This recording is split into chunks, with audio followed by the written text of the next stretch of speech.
Hello everyone, welcome back for the final installment of taking a look at the Noob Cube. This is again just the cards that I started with. There have been improvements, there will be more improvements, but if you have any suggestions for cards that you would like to see me try out that are budget for lands, artifacts, or gold cards, make sure you leave that information in the comments of this video. But yeah, so we're looking at the lands first. These were the two sets of budget mana fixing lands that I put in the cube. I definitely want to add at least 2 more sets of 10. Preferably one set at the very least that is good for an aggressive strategy, because as you can see, both of these comes into play tapped lands. And those aren't great for aggro. But yeah, we have the comes into play tapped gain a life lands from Talkin, and then we also have the comes into play tapped adds 3 different colors lands from Talkin, and I don't remember what's it, Shards of Alara maybe. Yeah, so there's 10 total of each set. And that's what we started with. I also added 5 additional mana fixing lands. We have Terramorphic Expanse and Evolving Wilds. This is from a trade I made with Mr. Lubufu. This one is the promo one that I got for playing the pre-release. You sack it and you search your library for a basic land of any type, put it into play tapped. So it's like a fetch land for anything, except you don't have to pay a life, and the land comes into play tapped. And it has to be a basic land. We have 3 other ones. I put in a reflecting pool because I had an extra one. I don't know if this is budget, but I had one, so I thought, you know what, I might as well just use it.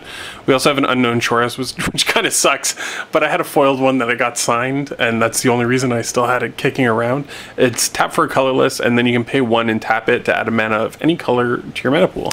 And then something that doesn't really mana fix, it's more, I guess, of an artifact, just because it's not one of the mana fixing lands, but you tap it to add a colorless, or you can pay 4 and tap it to exile an attacking creature an opponent controls, and at the beginning of the next end step, return it to the battlefield tapped under its controller's control. So that creature never really deals damage, and it still remains tapped, and if it's token, it kills it. Let's take a look at the artifacts in this cube. I didn't have a lot of room for them for the initial cube. I have like a bunch of other artifacts that I want to add, and I will add. So first we have Perilous Mirror, a Porcelain Legionnaire. I think some people would look at this and say that's a white card, but I would play this in any aggressive deck. It being white is secondary to how good it is in an aggressive deck, as a 2-mana 3/1 first strike when it comes into play deals 2 damage to you. Or when you cast it, deals 2 damage to you. Solemn Simulacrum, a great control card or a ramp card, or just a good dude. 2/2 for 4 when he comes into play. Search your library for a basic land, put it into play tapped, and when he dies, you draw a card. Just so much value. This is a value bot. Cogwork Librarian, because I think that this is the most fun of the conspiracy cards that do things when you draft them, the cogs. And I think that most people would agree that when we're playing a cube draft, fun is of the most importance, so Cogwork Librarian makes it the Juggernaut. I also have Scuttling Doom Engine. This is actually a card that was suggested on the comments of a video before I actually showed off the cube at all. So to that person that suggested Scuttling Doom Engine, you and I, we were thinking the same thing. We're on the same thread. We have Everflowing Chalice. There does need to be mana rocks in this cube. I mean, mana rocks are super important. Everflowing Chalice is not really one of the best ones, but hey, we got to work with what we got, right? We got a Bone Splitter as well. This card is amazing for aggro, just a fantastic card. And it's a great piece of equipment that makes even tokens super dangerous. It's like Rancor, but for any color. We have a Mask of Memory.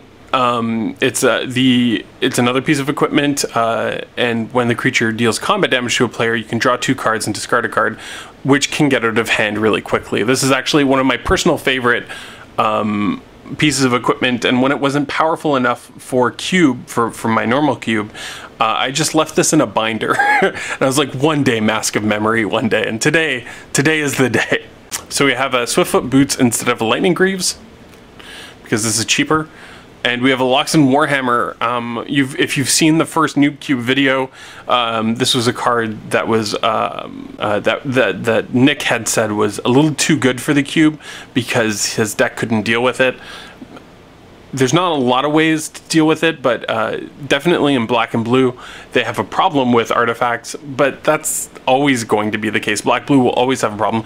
The best thing you can do is use something like Rushing River to bounce it, maybe counterspell it, use black to remove the creature that's attached to it, and try to out-tempo. I think it's just good enough. Felwar Stone is another mana rock that I actually really like. It's 2 mana, and you get to add the mana that Felwar Stone produces immediately. So basically, this only costs 1, and you get to add a mana that any opponent's lands can produce.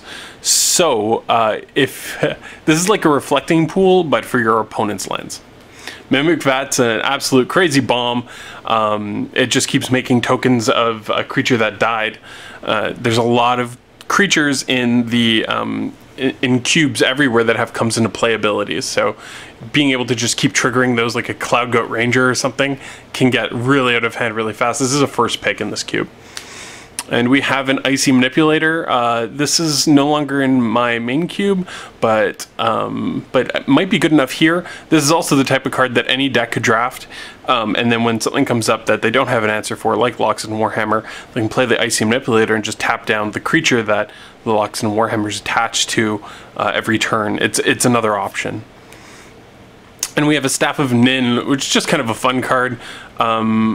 You get to draw a card at the beginning of your upkeep, so you draw 2 cards a turn, and it taps to deal 1 damage to anything. Alright, we'll take a look at the gold cards in the cube now. We have a Lingering Souls. We're going to start with Orzhov. Each color combination has 3 cards. So Orzhov has, or Black-White has, Lingering Souls, 1,000 Lashes, which could be Pillory of the Sleepless, I think is another card, but I just didn't have one of those. It could be a variety of different cards. I'm open to switching 1,000 Lashes out for something, and then Burial Rites to help Reanimator. For Gruul, Red Green, we have an Orcish Lumberjack. This might be a new card to some of you. It's Ice Age, not a lot of people know about this card. It's 1 red, 1/1 Orc, tap and sack a forest to add 3 mana in any combination of green and red to your mana pool. So it taps and you sack a forest, and you can green-red Dark Ritual, which is interesting, right? It's a card that I think at the very least should be tried out, and it's also got wicked art. Look at the flavor on this card. This is Magic the Gathering, people. It's crazy. We have Flinthoof Boar. Fanatic of Xenagos is our budget girl cards. We also have some Boros cards. Everybody wants to know what the Boros cards are. A fan favorite color combination. We have Boros Reckoner, probably one of the best options for red-white. Then we have one of the worst options for red-white in High Spire Mantis. If you have any suggestions, let me know. And Assemble the Legion as kind of a fun sort of win condition card. Now we have green-white, as you can see. Selesnya. We have Ernurid Brushhopper, which is a card I played a lot in Standard when it was out. It's good at putting things into the graveyard. Centaur Healer, 3/3 when it comes to play, gain 3 life. It's a 3 mana 3/3 that has this ability that you can abuse because it enters the battlefield ability. Like you put this on a Mimic Vat or something. Also altered by Mr. Lubufu. And I just think it's a decent card that should get some play. Armadillo Cloak is an aura that gives a creature +2/+2 trample and lifelink, which is sweet. This card is great. These are our blue-white options. We have Plume Vale, which is blue-white removal. It's a Flying Flash Defender for 3, and we also have Brago that triggers all those enters the battlefield abilities again. And we have this Cunning Breeze Dancer, which is probably, most people would say, a sack of garbage. I'm willing to replace that with something. Let me know in the comments what you think I should replace this with. We are on to black-blue.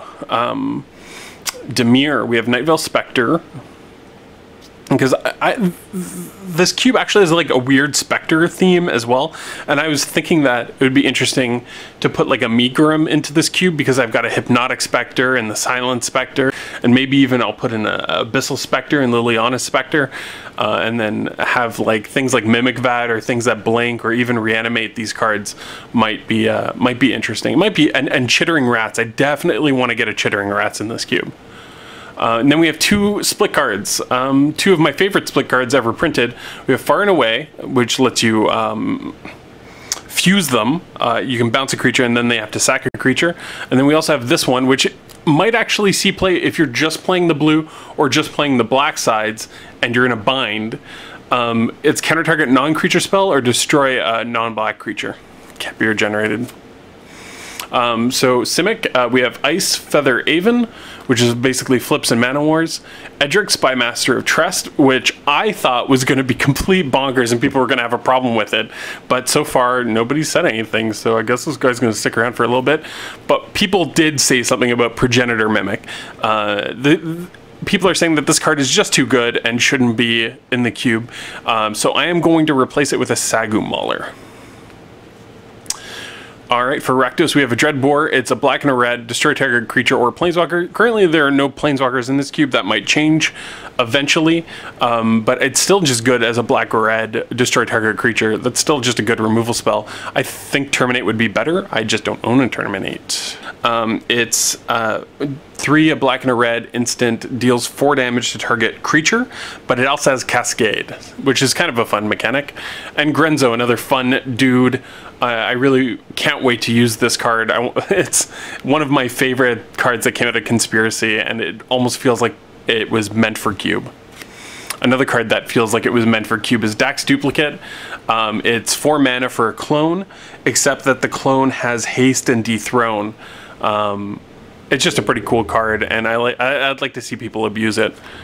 We have Jilt. It bounces a creature for 1 in a blue, and if you paid the kicker, which is 1 in a red, it deals 2 damage to another target creature. I guess you could play this just in a blue deck, but really you would never really want to.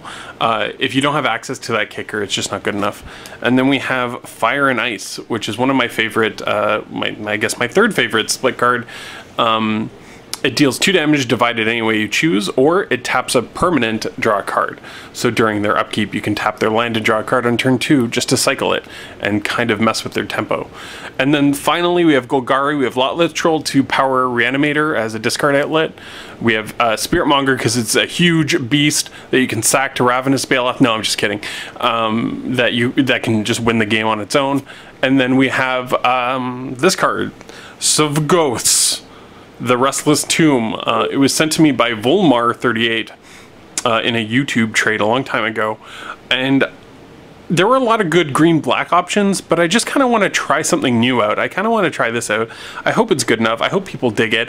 I hope you dig it. I hope you enjoyed this entire series, and if you have any suggestions, please leave it in the comments. If you want to draft the cube, let me know, or just go and do it on Cubetutor. The one thing that I request is that if you do draft this cube on Cubetutor, you actually log in, sign in, and save the deck, so I could take a look at it. I could see what people are doing.